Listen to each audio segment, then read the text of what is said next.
And again, as Kimberly was saying, you look at this, both sides of this debate. He can't just say that he's angry at what LeBron James said. He has to imply that he's stupid. It's like when Meryl Streep took out after him. Not only did he not like that, she was a bad actress, too. So he ascribes all of these other qualities to people who have hurt his feelings. But he can't win this fight with LeBron James. I keep saying this, Nicole. One guy is starting the I Promise School. The other guy comes at this from Trump University. That's a good point, right? And you've also got sort of the sinister and the ugly underbelly of Trump and his supporters, not just tolerating the racism of Donald Trump's presidency, but cheering him on. I mean, it's chilling to watch the video of him calling NFL players sons of bitches. They cheer, they roar.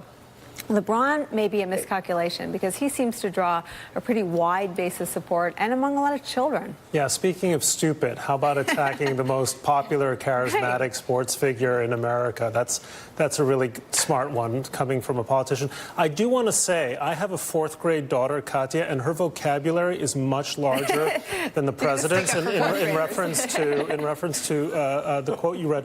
But look, this is part of a pattern that we've seen from this president now for years, going back at least to the birtherism. The constant use of very basic, very malevolent, insidious, racist tropes in order to stir up the most bigoted aspects of his base. It's not, I mean, the pattern that you pointed out, questioning the intelligence of African Americans, whether they're in media or sports or elsewhere. Or politics. This is, and of course, Congresswoman Waters. That's something. There's something that's at play there, and that needs to be pointed out. The fact that this is the year's anniversary of Charlottesville ought to remind us of exactly what this presidency is about. And of course, it's not just for African Americans, although it is for African Americans, it's for other minorities throughout the world, Mexican Americans, so many people that he's attacked.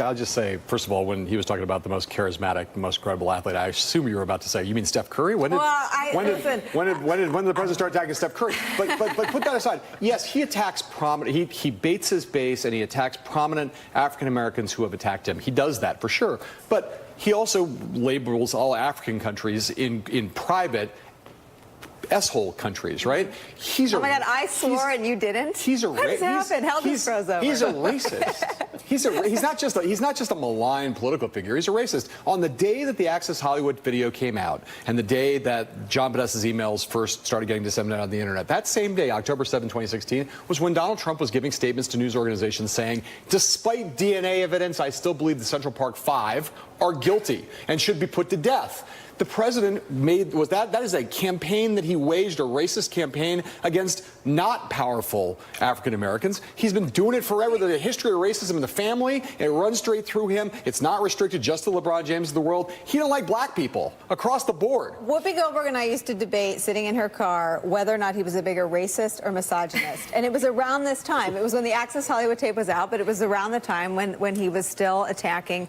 it was still with the birtherism and still with the attacks on the Central Park.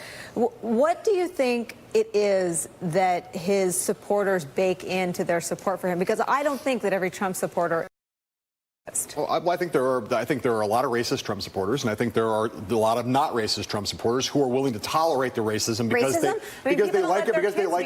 like him for other reasons. What other reasons? The other reasons that they like him because they're willing to vote for him because they like the Supreme Court judge, they like the tax cuts, they like that he expresses their sense of grievance or economic anxiety. I can make 50 things that they think that Trump gives voice to that. They're willing to sort of say, they probably have not confronted their own deep racism in some senses, but they would say that they're in favor of racial equality, but that they think Trump's just talking about that stuff. They don't see it as insidious as it is, and they're willing to excuse it. I'm not saying they should be willing to, but they are willing to excuse it because they think there are other things that Trump does that they like. I think that's right. There are plenty of Trump supporters who come by their support honestly, and I don't think it's for us to lecture them and say they're racist. racism, no, though, well, Brett, for I a know reason. there- That's the question that Nicole's asking, right? We ought to be explaining to them, without making allegations about what they're willing to excuse or not, we ought to be explaining why this is so. No, here's the this is deal. so But if unacceptable. you have a child, you should know already. So I'm not explaining to any Trump voter, my parents included, why it's,